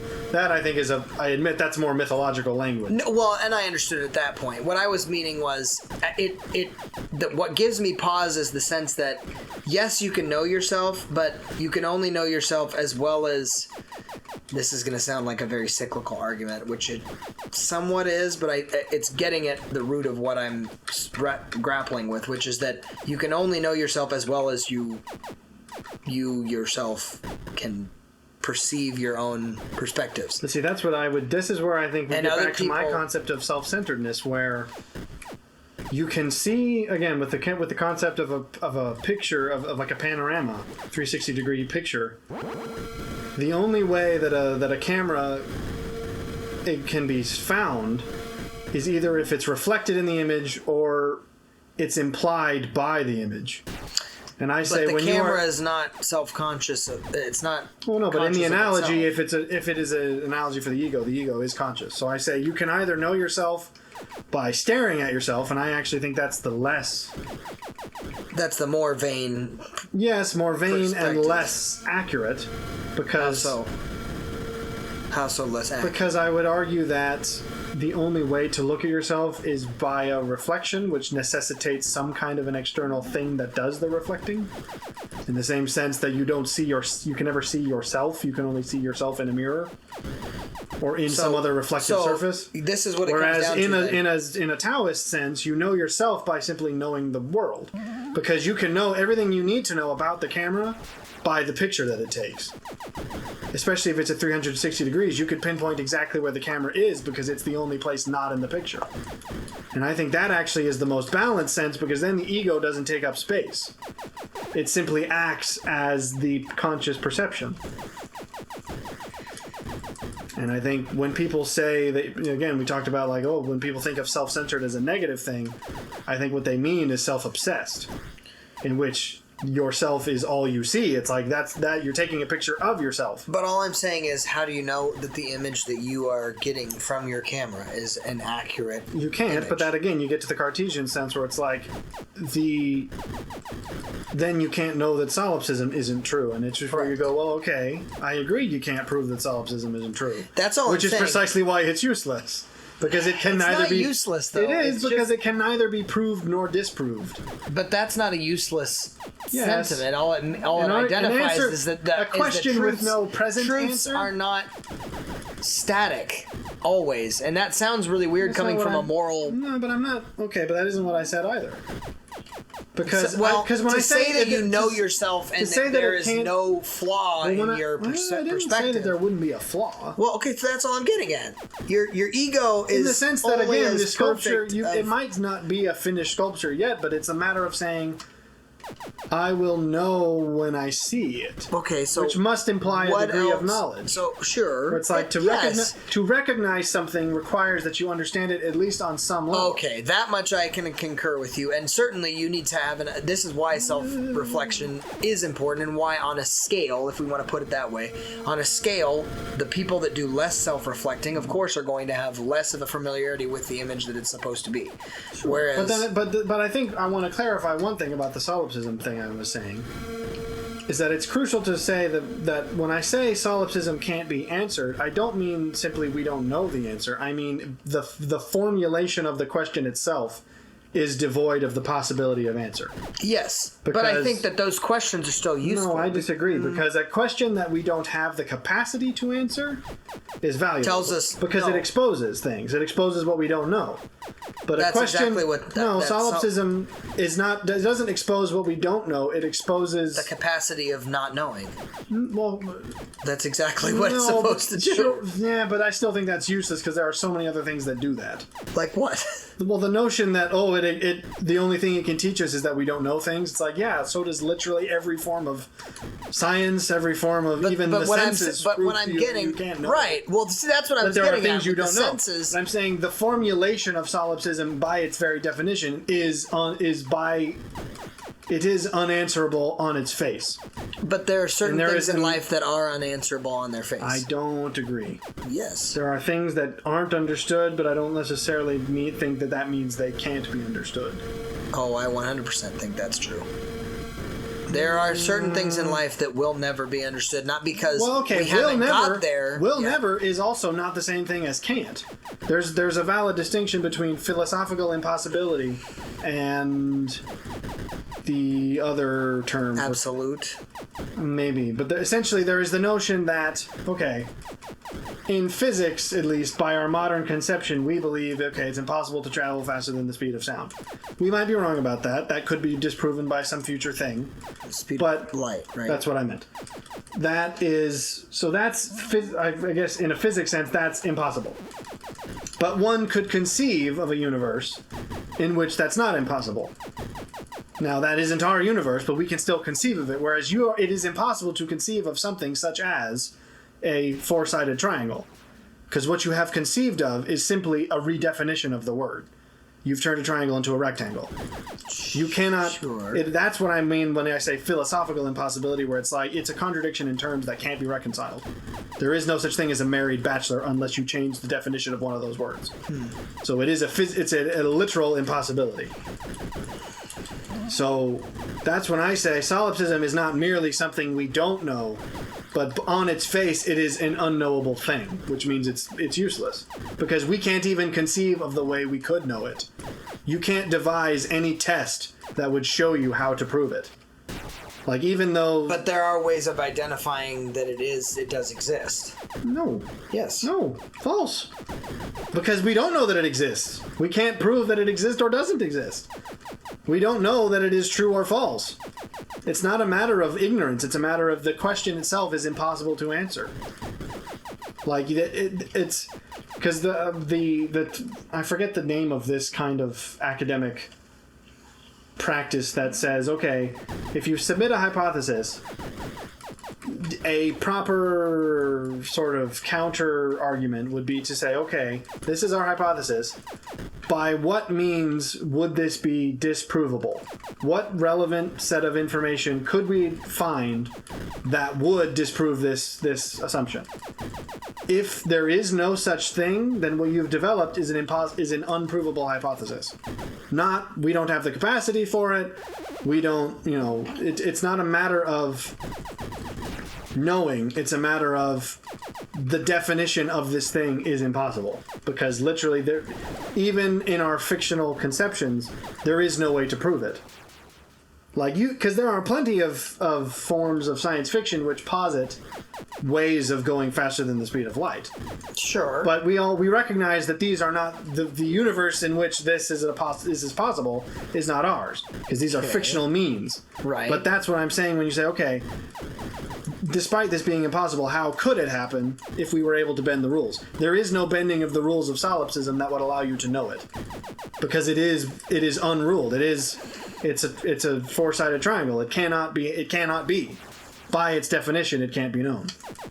Because it doesn't exist. And there is no conception you could come up with that will let you know it. All solipsism identifies is that our perceptions are all we have. Precisely, and that's why I'm saying that it's all we may as well base things on. Correct. And that's why I'm going, I don't think I need to prove it. Sentiment. No. It is. It's, again, back in the base level, because it's not... It doesn't... The goal... It agrees with the humanists on this point, but it doesn't. I don't think it's a humanist perspective. Maybe not in totality. I wouldn't disagree with you. I think... I believe it is a useful... What use can it have other than the Humean concept of how can you prove the sun will rise tomorrow? Well, but I mean... Because again, that's what I say when you say, oh, it's useful for revealing our unknowing. It's like, yeah, so can so many other things. Sure, that's so true. Therefore, this particular thing is useful. Well, but I think the thing that solipsism specifically identifies is that our perceptions can be flawed. Again, they're not perfect. No, but it doesn't even prove that because because it doesn't. Again, it doesn't. It's not that solipsism. We can't disprove solipsism. Because that would mean, well, our senses are too insufficient to disprove it. It's also unprovable. We can not only disprove it, but we cannot prove it either. So that's what I'm trying to say is it's like there are many things that show our lack of perceptual acuity, but that I don't see that solipsism does that in a way. Other things don't. It's a dead end. Maybe let's say it that way. But it's certainly a dead end. I would agree with you in that regard. Solipsism ultimately results in you just going... It means nothing. The only answer is we just have to dismiss the argument. In that sense, I suppose I understand what you're getting. What you're getting at. What I'm saying is it's useful to people who maybe haven't grappled with the sense that... Well, yes, that's why the only people who take solipsism seriously are first-year philosophy students. Maybe, yeah. Because they're the only ones who think it's new. But once you think about it... That's new. Well, I mean, new to them, I'm saying. But anyone who thinks about it for any length of time goes, oh, it's useless, therefore why do we even bother? It's a dumb discussion that leads nowhere. There are so many things that, again, I mean... No, because I think... Solomon, I would disagree with your conception of it being a dead end. Because it's not a path. A dead end is useful in that it shows you that this path doesn't lead us where we want to go. Does. No, I don't believe it leads Perception cannot. No, but I disagree because I don't truth. think it leads you anywhere. It's not a path. It's not a dead end to which you go, well, at least I can mark this on the map and say this isn't the way. You don't think it's useful to saying perception can't give you absolute truth?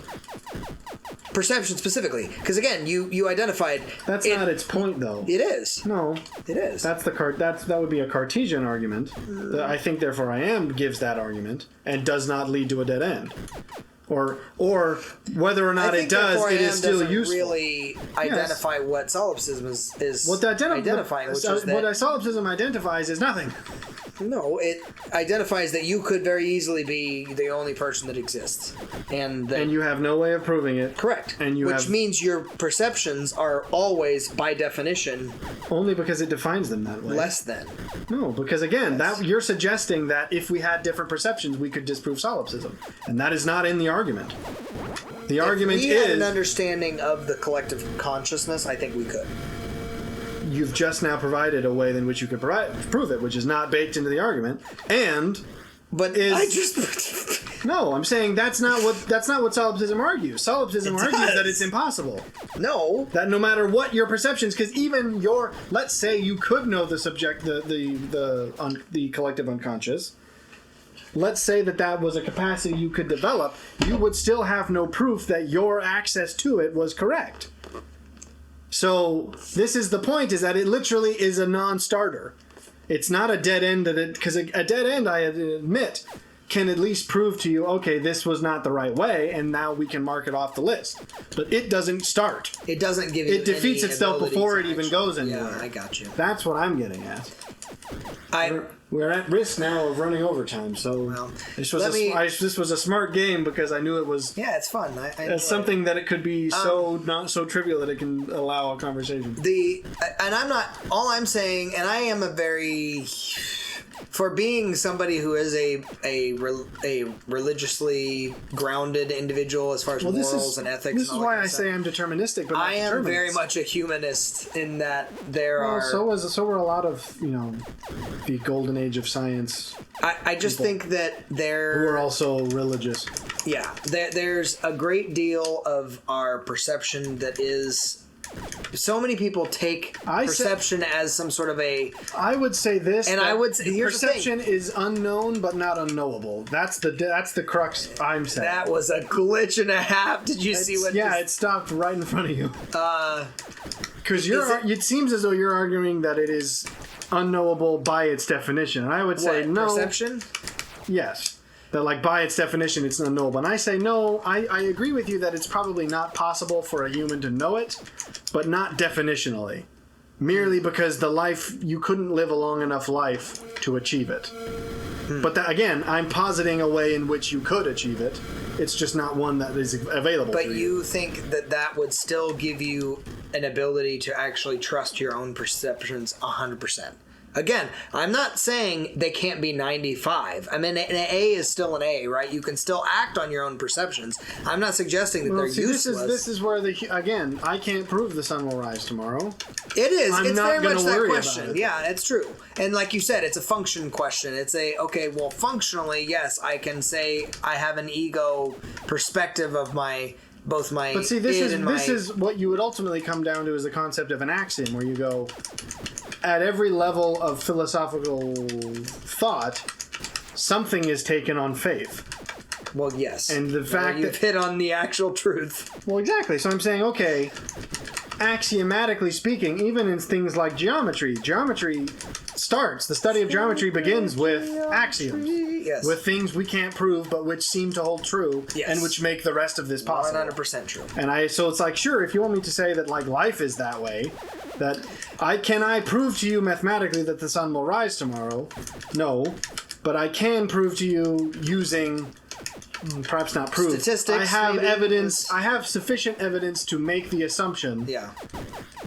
With enough clarity that I can do the rest of the math. Yeah. I can do the rest of the geometry after this axiom. Mm-hmm. And again, all philosophy has some form of an axiom at its base.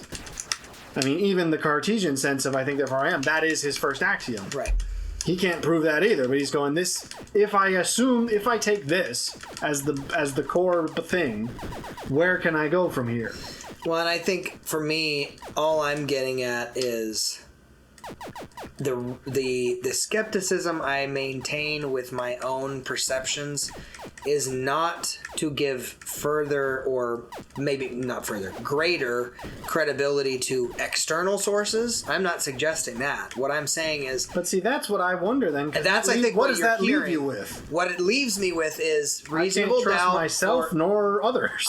Correct. Whereas I It say I leaves can't you trust with- others, but I can at least trust myself. But see, that's still an absolute that I'm not comfortable with. Well, okay, but here's the thing, and maybe this is difficult, because it's one of those things that's like, how can you say it until it happens? But how can you say But there's a it? part of me that wonders, if I were to have some form of hallucination that was so out of the ordinary, I feel like I would recognize it as such. Now, again, maybe the nature of the hallucination. Well, but what is about this? that What you- if that you you would have believe it? a hallucination that's so vivid that you thought it was real, but really it wasn't? But that would depend on the nature of it, because let's say if I, for example, walk into the kitchen and I see, one of the family members there, and then I realize they weren't actually in there and I just hallucinated them. There is, I believe, the rational mind acts as, again, the ego acts as a sort of, when it is in balance, it doesn't do anything. And yet, it acts as a kind of gyroscope that when things get out of balance, it goes, hey, what was that? That was something really we couldn't. gross. That was something we couldn't explain. So if I were to walk into the kitchen and I see like there are a also things that you 20-foot giraffe, I'd be like, okay, But if there I really don't. Something's up. But if there really was a 20-foot giraffe, then you go, there's things that you can't explain, but that are actually accurate. Well, too. no, but that's where I go. If a 20-foot giraffe was in my kitchen randomly, I would assume that there is an explanation. Simply the fact that I don't know it doesn't mean it's unexplainable. Okay. You might even say that my capacity of gaining that knowledge is insufficient to get it. Sure. But that doesn't mean that it's unknowable on its face. Whereas, But I'm simply saying, I believe, again, I don't know enough about the various disorders that cause hallucinations, because perhaps one of the symptoms is that you're more susceptible to believing the hallucination. But there's a part of me that feels like I have a rational enough sense that if I saw something a bit of like a beautiful so mind out of if I saw something that was so irrational yet vivid, I feel like I would come to the conclusion that I must have hallucinated something just now. Now I don't know. Maybe part of the paranoia of it is like that's also one of the symptoms, is that you would believe the thing that you shouldn't believe. But I feel like I would catch myself and be like, I think I'm seeing something that doesn't exist, which is of course a problem. That's a frightening thing. I'm not saying that I'd be like, oh well, what can you do? Like that would. But you're saying That would be destabilizing, but I don't think I would simply original believe it. But to get back to the original market, because all those are external things, right? Which I agree with you. Obviously, we can't say. Well, a one way or the other. hallucination is not an external But- thing, technically. Well, it's correct, but I mean, it's So, but you're Which is saying why I think if you I can know hallucinated yourself well enough to know whether it was a hallucination or not, because the id or the ego is familiar enough with the id and its Well, and structures again, it that depends it's like, on the nature of it. If it was something that wasn't at all out of the ordinary, then you'd have no reason to question it. In which case, yeah, maybe you wouldn't know. But again, which is a scary thought. I mean, sure, but I think that there is an element of like you said, faith. I mean, there's always that. But I'm saying there's an element of rationality that goes, okay, if I saw something that defied every understanding I have of life itself, would I immediately go, oh, I must be nuts? Like, I don't know that I would jump to that, because that could equally be, I mean, it's entirely possible that, your conception of life is wrong. Well, that's all I was saying. But it's more of the fact that it's like, depending on how out of the ordinary it would be wrong. That's all I was questioning. Because I understand on an external level, of course, your perception of others and external things can be wrong. We know that based on the fact that there are many times, again, that your senses cannot be trusted at all. So you've talked about that. Yeah, but your senses, I don't need senses to think. Well, but I'm saying, even like eyewitness testimony and things like that, where you go, okay, well, I've perceived something, and therefore, but how much can it be trusted or not? Yeah, but that is external by definition. Right. Sense. But you're saying... Because you don't need sense to think. Correct. So your argument is, because it doesn't require my five senses... this is literally the concept of I think, therefore I am. Like, regardless of what I see is accurate, clearly there is a thing which sees that is me. I might be deluded. That's me. I might be deluded. I might be wrong. But even then, I still exist. Sure. And so I guess that's just where I go. If someone could show me, suggesting like you can't think, or that like somehow that's not a good starting point. I mean, I think because what I was saying about your argument is, what can you seem to have almost you can't know anything, because if you can't know yourself, it's not that you can't know anything else. What can you know? Self. Because I'd say, regardless of how wrong I am about the world, I guess I'll say it that way. Not exclusively. I can know self is. I can know I is exist. A part of self. I can know I exist without knowing everything about myself. You know what I mean? I guess in the sense that, but again, there are elements of yourself that will only arise depending on certain situations.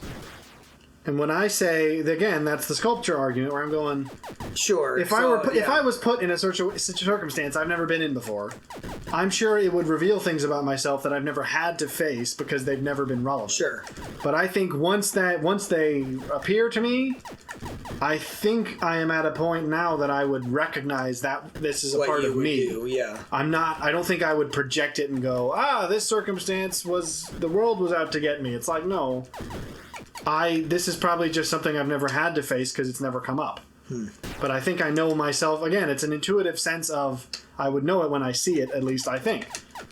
Again, I can't prove that I'm right about that. Well, I have also never come across something that has been that. I suppose I will just leave you with that skepticism does keep me awake at night.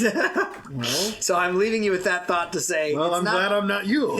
It's not a sense that I can't know myself. I don't feel like I don't know myself, or I'm somehow unfamiliar with who I am, and therefore self-reflection is useless. I'm not saying that. People try to act as though because you don't... Again, we had the conversation before about how the ego is essentially, it's like an onion. There's no core. It's made up of its layers. Right. If you start peeling it back, of course there was someone, again, this was sort of one of those... It's nothing! This was one of those 14-year-old teenage, deep posts where it's like, how much of yourself is really just an amalgamation of the various characters you have liked and resonated with throughout all these things. And they acted like, whoa, how can you even know? And I'm like, you can know because the thing that collected them, that's you. But see, that's thing you are is not narrow definition of self. Oh yes, but I think the self must be narrow. Huh.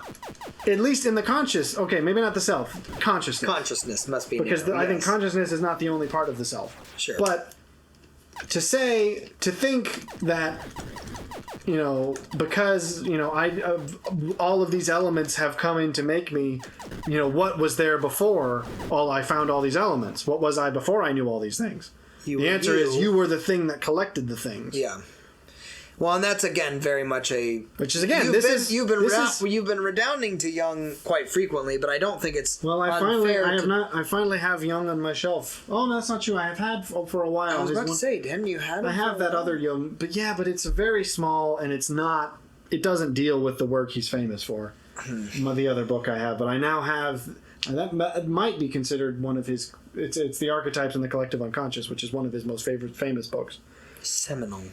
Yes, so it's like I finally will have, some grounding for my various Jungian opinions. But I mean, I'm just saying, you even before this discussion, you tended to redound to him. Probably, I would posit because I know Peterson often uses and him Alan as a Watts. It's a unique that both two people from very different perspectives redound to him a lot. Yeah, and he certainly was a pioneer in a lot of his thinking. I'm not saying that that's not useful. I'm just saying I am the one area that I feel. I don't know that it's not even that Jung would have had this perspective. I think maybe I'm disagreeing with your interpretation of how Jung would see something. Well, I'm certainly no authority, so he might have disagreed. Neither am I, but I'm just saying the notion that consciousness is... I would say the ego is consciousness. See, and I would say the ego is self, which is broader than consciousness. So maybe that's... No, because id, ego, and superego are self. The self is all of those things. Let's add another element. Let's add theology back into the mix, because here was a random thought that occurred to me, which I will admit is I'm more on a limb here. I feel like I'm on decent ground with the things I've been saying up till now, but this is admittedly a limb. But where did I say it? Oh boy. See, the funny thing about having one of these. What do they call them? Commonplace books, I found as a term for this kind of thing. Where they have multiple. The book in which you write basically everything. Oh. Like anything that occurs to you. I believe I've heard that called the commonplace book. And it's gone now. I wrote a thing, and it's not here. The problem I also have is that sometimes, because I'm running out of space in here, I write things on like Post-its. And then I usually try to keep them... I have a little folder in this thing for keeping said Post-its, but I don't always use it. I will attempt to recall it. Oh, no, here it is. It was just not in the format I thought. Oh, no, that wasn't it either. I was wrong. Well, I don't know where I wrote that down, but I was something along the lines of suggesting that I'm totally positing this, so this, totally could be wrong. But I wonder, you could argue that if there is a difference between soul and spirit, then soul, which is given to you innately at birth, is your id. It is the base self. It has the capacity for good and the capacity for evil. Correct. Because it is essentially nothing more than a source of power. Okay. The spirit then would be the superego. It is the noble aim that calls you to be better than you are. Correct. Which is given by God in this context. Then, therefore, what I would say that is the ego... The struggle. ...is effectively, the conscious mind which chooses...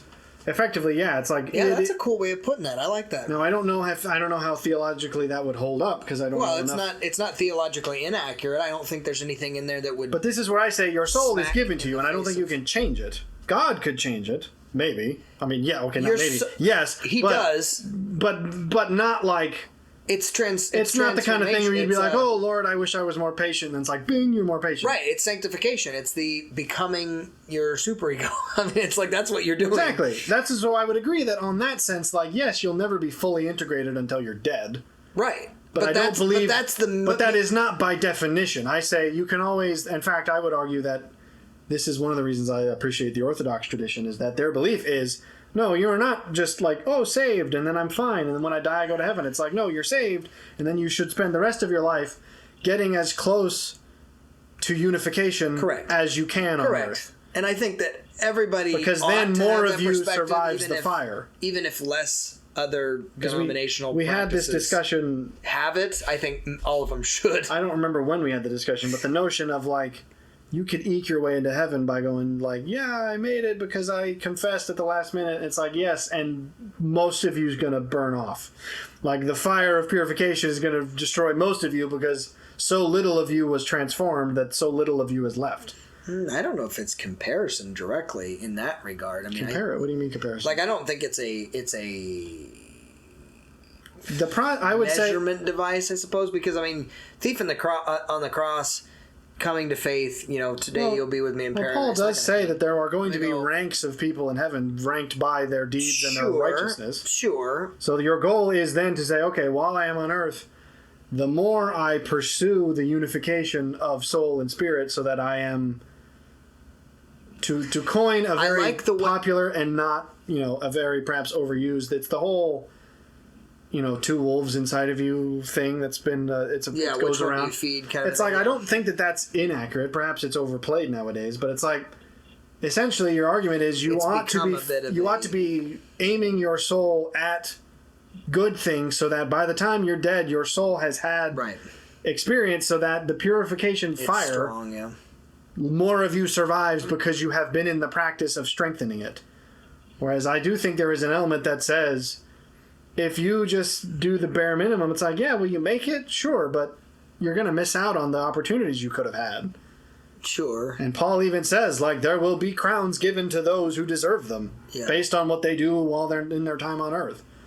So I think your goal is not simply to be saved, but to sanctify yourself as much as you can, knowing that you can't do it fully, essentially so that when you get to the end, you have accrued for yourself greater strength of character so that more of you passes through the fire.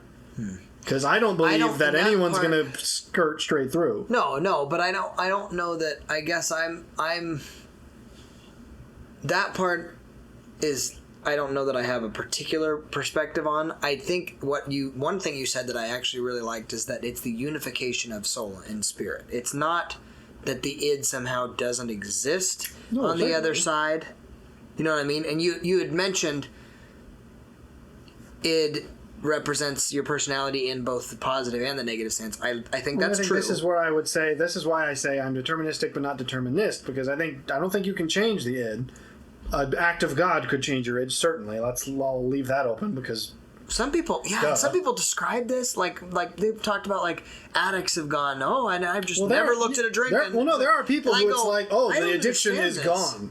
Like it wasn't me. I've never experienced that ever. Well, because I don't think it happens often. I think that there is an element of only an act of God could change your id that way. Like in my experience, because I've had those kinds of really the gripping vices within my own life, and in my experience, I've literally told both my wife and my kids in various times and capacities, obviously at their level, but it's like, no, you get in the ring with that dang thing every day. It's die to yourself. I mean, that is, God isn't going to take the fight away from you, right?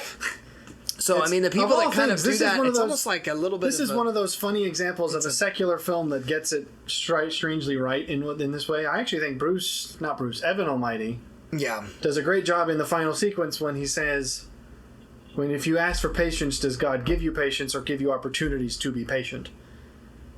Yeah. It's like, when you say, God, I want to, solve this, he's not just going to go, I'll just wipe your soul out and then now you don't have to deal with it. It's no, I will give the conscious mind, I will give I don't know that there's a theological term for that.